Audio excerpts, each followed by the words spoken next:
Wealthy alien mother collapsed in tears when her hopeless daughter stood because of a human. The impossible patient Dr. Elena Vasquez pressed her palm against the cool metal wall of Celestial Heights Medical Center and took a deep breath. The luxury space station orbited the neutral zone between human and Valerian territories, serving as a meeting point for the galaxy's elite. Most days, Elena treated minor injuries and performed routine procedures for wealthy tourists and diplomats. Today was different. The woman sitting in her office was unlike any patient Elena had ever encountered. Zara Kethmore stood 7 feet tall, her skin shimmering with a natural crystalline structure that caught the artificial light and threw it back in rainbow patterns. Her people, the Valerians, were silicon-based life forms whose bodies were as different from humans as diamond was from flesh. Zara's wealth was legendary throughout the sector. She owned entire mining operations on 3 worlds and commanded a fleet of merchant vessels that could buy small planets. But all that wealth couldn't help her now. Dr. Vasquez. Zara's voice resonated with harmonic overtones that made Elena's teeth ache slightly. I have come to you because I have nowhere else to turn. Every Valerian healer, every specialist in our greatest medical centers has told me the same thing. Her crystalline features twisted with pain. They say my daughter will never wake up. Elena studied the holographic medical files floating between them. Nix Kethmore, age 16 by human standards, had been in a coma for 2 standard years. The accident had been brutal. A mining platform explosion had sent crystalline shrapnel through her neural network, fracturing the delicate silicon pathways that carried thoughts and memories through her body. Mrs. Kethmore, Elena said carefully, I need to be honest with you. I've never treated a Valerian patient. Human and Valerian physiology are completely different. Our brains use electrical impulses through organic neurons. Yours use harmonic resonance through crystal matrices. I don't even know where to begin. Zara's large, multifaceted eyes fixed on Elena with desperate intensity. But you will try? The others, they look at the scans and declare it impossible. They see broken crystals and assume death. But humans, I have heard humans do not accept impossible. Elena felt a familiar stirring in her chest. It was the same feeling that had driven her through medical school when professors said she wasn't smart enough. Through her residency when senior doctors claimed she lacked intuition. Through every challenge that tried to convince her to give. She had spent her career proving that impossible was just another word for not yet solved. Show me everything, Elena said. Over the next 3 hours, Zara displayed holographic readouts, crystal resonance charts, and neural pathway maps that looked more like geological surveys than medical scans. Elena's human eyes struggled to interpret the alien data, but slowly patterns began to emerge. Your daughter's neural crystals aren't just broken, Elena murmured, manipulating the holographic display. They're grown back wrong. The healing process tried to repair the damage, but without proper guidance, the new crystal formations are blocking the natural harmonic frequencies. Zara leaned forward. This is what the healers said. They claim the blockages cannot be removed without destroying healthy neural tissue. The risk is too great. Elena rotated the image, studying it from every angle. In human medicine, she would use microsurgery or targeted electromagnetic fields to repair neural damage. But those techniques required organic tissue that could regenerate. Crystal was different. Crystal could be shaped, tuned, made to resonate at specific frequencies. What if we don't remove the blockages? Elena said slowly. What if we teach them to sing in harmony again? I do not understand. Elena stood and walked to her equipment cabinet, pulling out a small device she used for treating human hearing disorders. In my species, we sometimes use sound therapy to retrain damaged neural pathways. The brain learns to route around damaged areas by creating new connections. She held up the device. This generates precise acoustic frequencies. If I could modify it to produce the harmonic ranges that Valerian crystals respond to. Zara's crystalline skin began to pulse with soft light, a sign of emotional arousal in her species. You think you can retune my daughter's neural network? I think it's worth trying, Elena said. But I need to understand Valerian crystal structures better. I need access to your medical databases, your harmonic frequency charts, everything your people know about neural resonance. That information is restricted. Valerian medical knowledge is not shared with other species. Elena met Zara's multifaceted gaze steadily. Then your daughter stays in a coma. The silence stretched between them, filled only by the hum of the station's life support systems. Finally, Zara nodded slowly. I will provide what you need, but Dr. Vasquez, if you damage her further. I won't fail, Elena said with quiet confidence. Humans don't know how to give up. It's both our greatest strength and our most annoying trait. Over the following weeks, Elena immersed herself in Valerian medical texts that had never been translated into human languages. She studied crystalline growth patterns, harmonic resonance theory, and the complex mathematics of silicon-based neural networks. The learning curve was brutal. Many nights she fell asleep at her desk, holographic equations still dancing in her peripheral vision. Zara visited daily, bringing more data and growing increasingly agitated. My business partners think I have lost my mind, she confided during one late-night session. They say I am wasting resources on human superstition. What do you think? Elena asked, not looking up from her calculations. I think, Zara said slowly, that my daughter moved her hand yesterday when I played her favorite harmonic sequence. The medical scanners detected no change, but I felt something. A mother knows. Elena finally raised her head. Zara's crystalline features were dimmed with exhaustion, but there was something else there. Hope.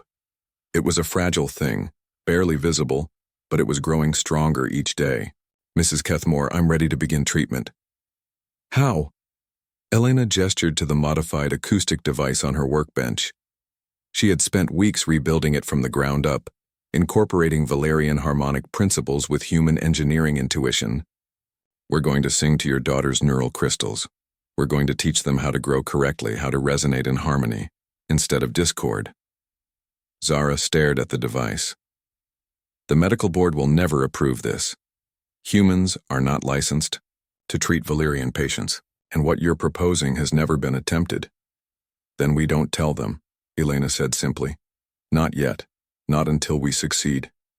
And if we fail? If the treatment causes more damage? Elena set down her tools and looked directly into Zara's eyes. Mrs. Kethmore, your daughter has been in a coma for 2 years. Every Valerian specialist has given up on her. Right now, she has 0 chance of recovery. Even if my treatment only gives her a 1% chance, that's infinitely better than 0. The mathematics of hope. Elena had learned long ago that impossible odds were still odds, and humans had a gift for beating impossible odds through sheer stubborn determination. Zara was quiet for a long moment, her crystalline skin cycling through colors Elena was still learning to interpret. Finally, she nodded. When do we start? Tomorrow morning. Early, before the medical staff arrives, for their regular shifts. As Zara left that evening, Elena remained in her lab, making final adjustments to her equipment. She thought about all the times in human history when people had been told something was impossible. Flying machines, space travel, curing diseases that had plagued humanity for millennia. Every breakthrough had started with someone refusing to accept impossible as final. The acoustic device hummed softly as Elena tested its frequency range. Tomorrow, she would attempt something that had never been tried before. She would use human ingenuity to heal an alien mind, bridging the gap between 2 completely different forms of life. Elena smiled as she powered down her equipment for the night. Humans might be young compared to species like the Valerians. They might be considered primitive by galactic standards. But they had something that all the advanced medical technology in the galaxy couldn't replicate. They had the absolute refusal to give up on someone they cared about. And sometimes, Elena thought, as she headed to her quarters, that was exactly what miracles were made of. Breaking the crystal cage, Elena arrived at the medical center 3 hours before dawn, her modified acoustic device secured in a sealed case. The corridors were empty, except for maintenance drones gliding silently through their cleaning routines. In the low-light sections of the station, she could see the distant stars wheeling slowly past the viewports, a reminder of how far from home she truly was. Nix Kethmore lay in the specialized medical bay that Zara had paid to construct. The girl's crystalline skin had lost much of its natural luster over the 2 years of her coma, appearing dull and fractured like broken glass. Complex monitoring equipment surrounded her bed, displaying readouts that Elena had learned to interpret. Through weeks of intensive study, Zara was already there, of course. The wealthy merchant had barely left her daughter's side since arriving at the station. She looked up as Elena entered, her multifaceted eyes reflecting the room's ambient light in patterns that spoke of deep exhaustion and desperate hope. "Are you certain about this?" Zara asked, her harmonic voice subdued. "Once we begin, there will be no hiding what we are attempting." Elena unpacked her equipment with steady hands. "Mrs. Kethmore, I've run every simulation I can think of. The harmonic frequencies should encourage proper crystal growth and help clear the neural blockages. But you're right about one thing. This is entirely experimental. And if Dr. Korath discovers what we're doing?" Dr. Korath was the station's chief medical officer, a pompous Valyrian traditionalist who had made his disapproval of Elena's presence clear from her first day. He viewed humans as primitive creatures playing with forces they couldn't comprehend. The thought of a human treating a Valyrian patient would send him into what Elena had learned was the equivalent of apoplectic rage. "We'll deal with Korath when we have to," Elena said, connecting her device to the medical bay's power grid. "Right now, Nix is our only concern." Elena had spent months studying Valyrian neural architecture, but seeing it in person still took her breath away. Through the transparent sections of Nix's skull, she could observe the girl's crystal matrix directly. It was beautiful and terrible at the same time. Delicate formations that should have pulsed with harmonic light lay dark and twisted. There, growth patterns chaotic where the accident had shattered them. "The neural pathways form geometric patterns," Elena murmured, adjusting her scanner settings, "like natural crystal formations but guided by conscious thought rather than simple physics." She began with the lowest frequencies, sounds that were barely audible even to human ears. The acoustic device projected precisely tuned vibrations. Through specialized resonance chambers, she had constructed using techniques borrowed from both human engineering and Valyrian harmonic theory. Nothing happened at first. The monitors continued their steady rhythm, displaying the same flat patterns they had shown for 2 years. But Elena had expected this. Crystal growth was measured in hours and days, not minutes. "How long will we know if it's working?" Zara asked, her voice tight with controlled emotion. "The initial neural activity should begin within 6 hours, Elena replied, fine-tuning the frequency modulation. "But meaningful consciousness could take weeks to develop, assuming the treatment works at all." They settled in for a long vigil. Elena monitored her equipment while Zara maintained her customary position beside her daughter's bed, occasionally reaching out to touch the girl's crystalline hand. The touch was meant to provide harmonic stimulation, Elena had learned. Valyrian parents could literally sing to their children through physical contact, their bodies generating the specific frequencies that promoted healthy development. 2 hours into the treatment, Dr. Korath's voice echoed through the medical bay's communication system. "Dr. Vasquez, report to my office immediately." Elena exchanged glances with Zara. "Keep the treatment running, I'll handle this." Dr. Korath's office was a monument to Valyrian medical tradition, filled with crystal sculptures that hummed with barely audible harmonics and walls lined with certificates from the most prestigious medical institutions in Valyrian space. Korath himself was an imposing figure, nearly 8 feet tall with skin that shifted between deep purple and black depending on his mood. Right now it was approaching obsidian. "Explain to me," Korath said without preamble, "why unauthorized acoustic equipment is operating in Medical Bay 7. Elena had prepared for this moment. "I'm conducting a research study on the effects of sound therapy on comatose patients. It's completely non-invasive." "Research study?" Korath's skin flashed bright purple, a sign of outrage. "You are conducting unauthorized experiments on a Valyrian patient. You have no license, no approval, no understanding of what you are attempting." "I have the patient's family's consent," Elena replied calmly, "and Mrs. Kethmore has paid for a private medical bay, which gives her certain rights regarding treatment decisions." Rights? Korath's voice climbed to frequencies that made Elena's inner ears ache. You are a human. Your species has barely mastered spaceflight, and you think you can succeed where our greatest healers have failed? There it was. The fundamental assumption that had plagued Elena throughout her career on the station. Humans were primitive. Humans were inferior. Humans should know their place and not attempt to reach beyond their limitations. Dr. Korath, Elena said, her voice remaining level despite the insult. Human medicine has cured diseases that plagued us for thousands of years. We've learned to repair damaged nervous systems, to regrow limbs, to defeat genetic disorders that once meant certain death. We did this not because we're superior, but because we refuse to accept that any problem is unsolvable. Korath's skin began cycling through rapid color changes. Your primitive treatments cannot possibly apply to Valerian physiology. Maybe not, Elena acknowledged. But what if they can be adapted? What if combining human innovation with Valerian knowledge produces something neither of our species could achieve alone? Impossible. Mrs. Kethmore's daughter has been in a coma for 2 years, Elena said, leaning forward. Your healers have declared her condition hopeless. What harm can come from trying something new? Before Korath could respond, his communication panel chimed with an urgent message. His expression shifted from anger to confusion as he read the display. Medical Bay 7 is reporting unusual neural activity in the Kethmore patient, he said, slowly. The girl's crystal matrix is showing signs of organized growth for the first time since the accident. Elena felt her heart leap, but she kept her expression neutral.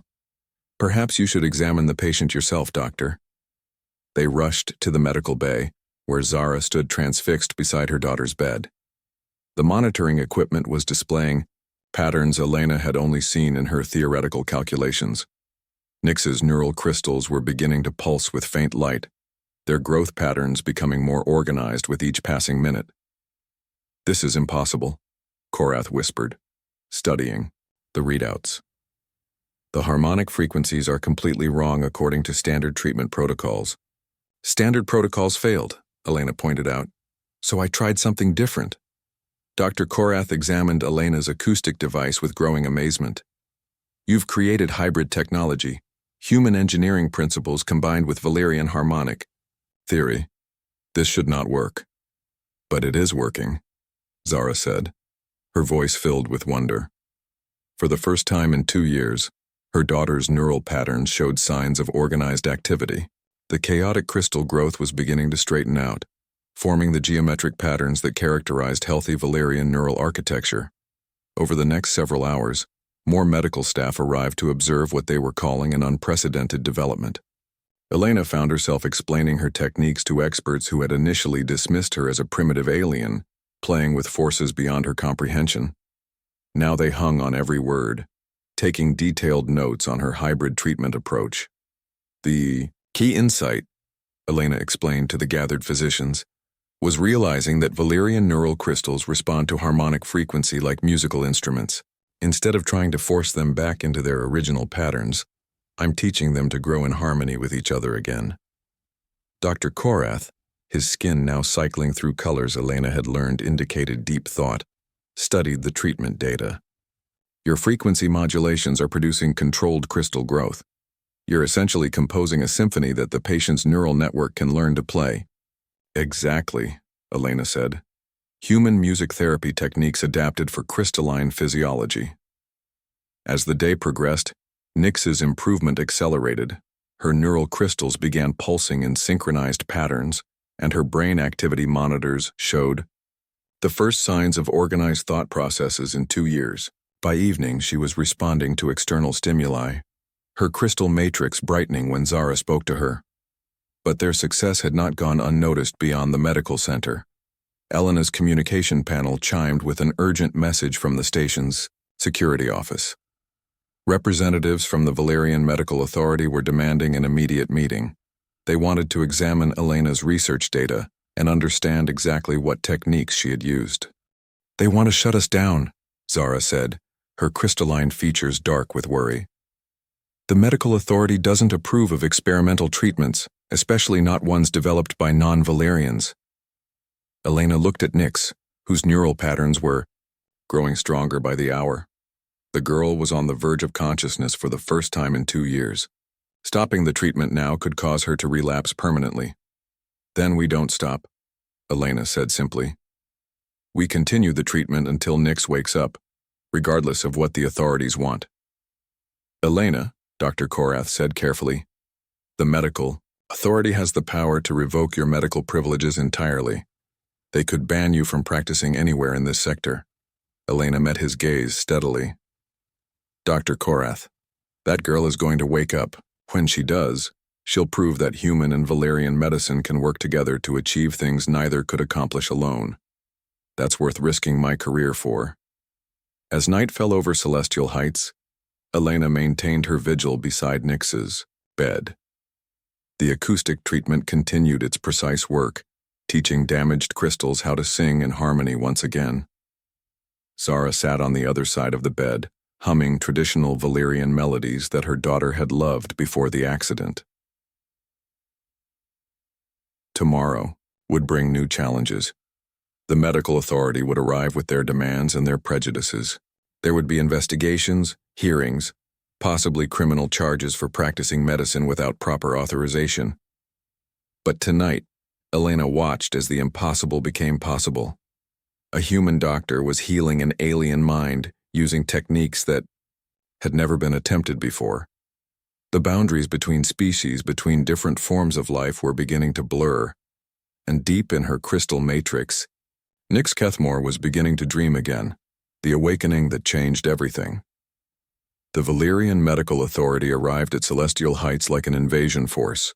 5 senior officials in formal robes that shimmered with rank insignia followed, by a team of investigators carrying scanning equipment and legal recording devices. Elena watched them disembark from the observation deck, her stomach tight with apprehension. 48 hours had passed since she'd begun Nix's treatment. The girl's neural patterns now showed organized brain activity consistent with light, sleep rather than coma. Her crystal matrix pulsed with steady rhythm, and she had begun responding to voices with subtle changes in her harmonic resonance. She was close, so close to full consciousness that Elena could almost feel it happening. But the medical authority wanted everything stopped immediately. Dr. Vasquez, announced Supreme Healer Vextar, the lead official whose crystalline skin was so dark it appeared almost black. You stand accused of practicing medicine without authorization, conducting illegal experiments on a Valerian citizen, and violating 17 different protocols regarding interspecies medical treatment. Elena stood in the medical bay's main conference room surrounded by officials who towered over her by several feet. Their combined harmonic resonance created an intimidating subsonic hum that made her bones ache, but she had faced down intimidation before. Supreme Healer Vextar, she replied formally. I have the patient's family's informed consent, and I am operating under emergency medical protocols that allow for experimental treatment when conventional methods have failed. Conventional methods declared this patient beyond help, Vextar responded, his voice carrying harmonics of dismissal. The proper course was to allow natural termination of biological functions. Elena felt anger flare in her chest. You were going to let her die? We were going to accept the inevitable, another official interjected. Valerian medicine is precise, calculated, based on millennia of scientific advancement. We do not engage in desperate experiments that offer false hope. False hope? Elena gestured toward the monitoring station where Nix's brain activity was clearly visible. Look at those readings. Her neural patterns have improved more in 2 days than in the previous 2 years combined. Dr. Korath, who had been standing quietly beside the treatment bed, suddenly straightened. Supreme Healer, I believe you need to see this immediately. On the monitors, Nix's neural activity was spiking in patterns Elena recognized as the precursor to consciousness. The girl's crystal matrix was pulsing with increasing frequency, and her harmonic resonance was shifting to frequencies associated with awakening awareness. She's coming out of the coma, Elena breathed. Zara, who had remained silent during the official's arrival, suddenly rushed to her daughter's bedside. Nix, can you hear me? For a moment that stretched like eternity, nothing happened. Then, slowly, Nix Kethmore opened her multifaceted eyes for the first time in 2 years. Her gaze was unfocused initially, but gradually sharpened as she looked around the room. "Mother?" Her voice was weak, barely a whisper of harmonic sound, but it was unmistakably conscious, unmistakably alive. Zara collapsed beside the bed, her crystalline features dissolving into patterns of overwhelming joy and relief. Tears, if they could be called that, streamed down her face as harmonic light that pulsed in rhythm with her heart. She gathered, her daughter in her arms, both of their bodies resonating with frequencies that Elena was beginning to recognize as the deepest form of love. "My daughter," Zara sobbed in harmonics that made the room itself seem to sing. "My beautiful daughter. You came back to me." The medical authority officials stood in stunned silence. Supreme Healer Vextar's dark skin was cycling through colors Elena had never seen before, patterns that suggested his entire worldview was being forcibly reorganized. "This is not possible," he whispered. "The neural damage was too extensive. The crystal matrix was too badly fractured." "But it happened," Dr. Korath said, his own voice filled with wonder. "Human medical techniques adapted for Valerian physiology achieved what we declared impossible." Elena knelt beside Nix's bed, running her scanner over the girl's neural matrix. "The crystal growth is stabilizing in healthy patterns. The harmonic blockages have cleared completely. Her neural pathways are functioning normally for the first time since the accident." Nix turned her head toward Elena, her large eyes studying the human with curiosity rather than fear. "You are not Valerian," she said in careful, precise harmonics. "No, I'm human," Elena replied gently. "My name is Dr. Elena Vasquez. I've been working with your mother to help you wake up." "Human?" Nix repeated as if testing the word. "I remember dreaming about music. Strange music that didn't sound like our songs, but it was beautiful. It helped me find my way back." Elena felt tears pricking her own eyes. "That was the acoustic treatment. I used human sound therapy techniques to help your neural crystals learn to resonate properly again." Supreme Healer Vextar stepped forward, his expression complex. "Dr. Vasquez, what you have accomplished challenges fundamental assumptions about medical treatment across species lines. If your techniques can be replicated, if they can be taught to our healers." "They can be," Elena said immediately. "I've documented everything. Every frequency modulation, every harmonic principle, every piece of hybrid technology I developed. But I won't share it exclusively with the Valerian Medical Authority." Vextar's skin flashed warning colors. "You will comply with our requirements for technological transfer, or face legal consequences." Elena stood, drawing herself up to her full height despite being dwarfed by everyone else in the room. "Supreme Healer, this discovery belongs to both our species. It only works because it combines human innovation with Valerian knowledge. Neither of us could have achieved this alone." "The human is correct," Dr. Korath said, surprising everyone. "I have reviewed her research methods extensively.